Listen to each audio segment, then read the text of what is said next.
A little boy and his red balloon, a man about to be hanged on a bridge. Today, we're going to take a look at two short films that both won awards at Cannes.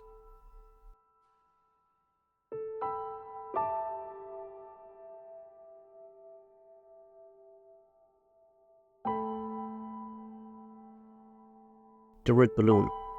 This is the story of Pascal, a lonely boy in post-World War II Paris. One morning, on his way to school, he comes across a red balloon caught on a lamppost.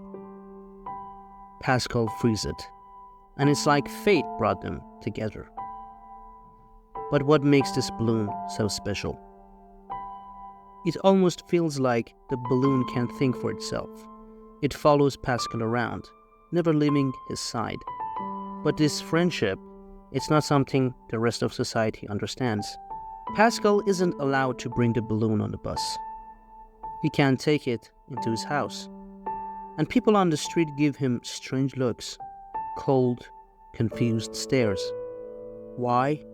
Just because he's holding a red balloon? Because it doesn't blend in with the world around it?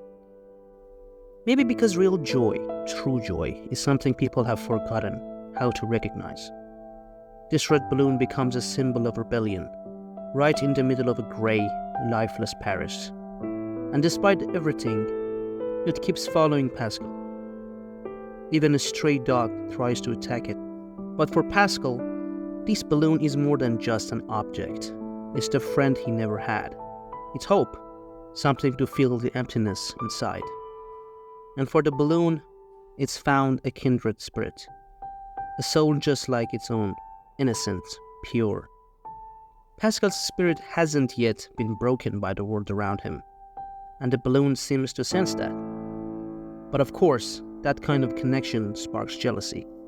One day, while Pascal goes to buy pastry and tells the balloon to wait for him, like he always does, some boys show up. They steal the balloon.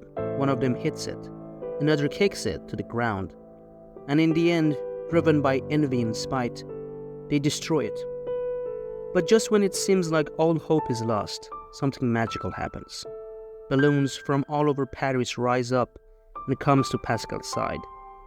They won't leave him alone. It's a symbol that hope doesn't die, that innocence brings its own rewards. And in the final scene, the balloons lift Pascal into the sky, away from the cruelty of the world. They free him. Maybe, just maybe, one day the unity of these balloons will be enough to break harshness of this world.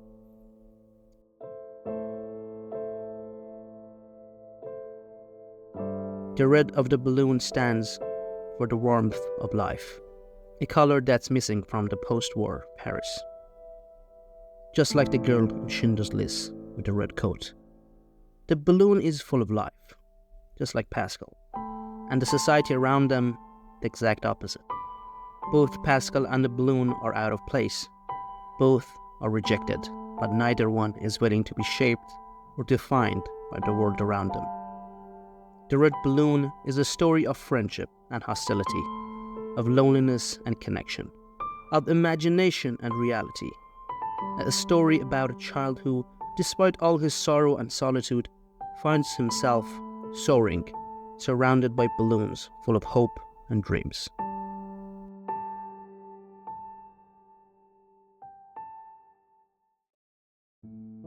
An Occurrence at Owl Creek Bridge. American Civil War. A bridge, a noose, one man, several soldiers. An Occurrence at Owl Creek Bridge is a short film from 1961, based on the short story by Ambrose Bierce. It tells the story of Peyton Farquhar, a man sentenced to be hanged for trying to sabotage a bridge.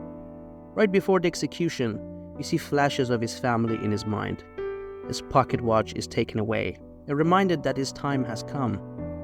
The trapdoor opens, he falls, but that rope breaks. He drops into the river below and manages to free himself.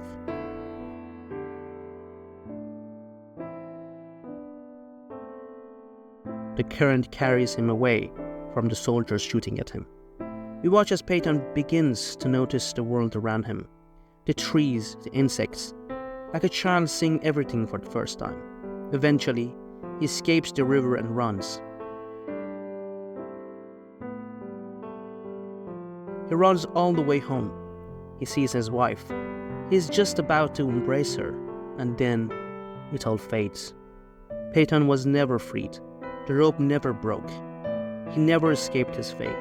He was hanged, and everything we just saw happened in his mind, in those final seconds before death. Now, here's something interesting.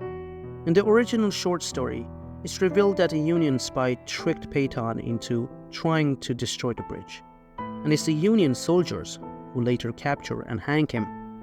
Also, in his imagined Scape, Peyton travels 30 miles or 48 kilometers in just a few seconds of dream time. He even sleeps and wakes up again, all in that brief moment before death. The film focuses deeply on how the mind processes the idea of death. The brain refuses to accept it. In that final instant, it creates a vivid illusion, a last-minute fantasy, driven by the will to survive. The mind needs hope. It needs imagination, even if it's not real. Peyton falls from a bridge into the river, and the bridge itself becomes a symbol. The passage between life and death, between reality and illusion. When Peyton hits the water in his dream, it's like a newborn leaving the womb. The water becomes a symbol of rebirth. In his fantasy, the current helps him escape death, but in reality, he is still tied to the bridge by the noose, still chained to his fate.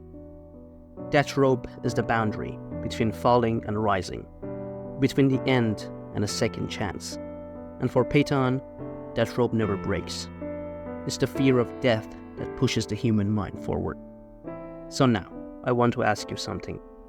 Why do we fear death? Is it just survival instinct?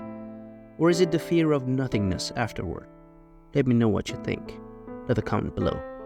And thank you.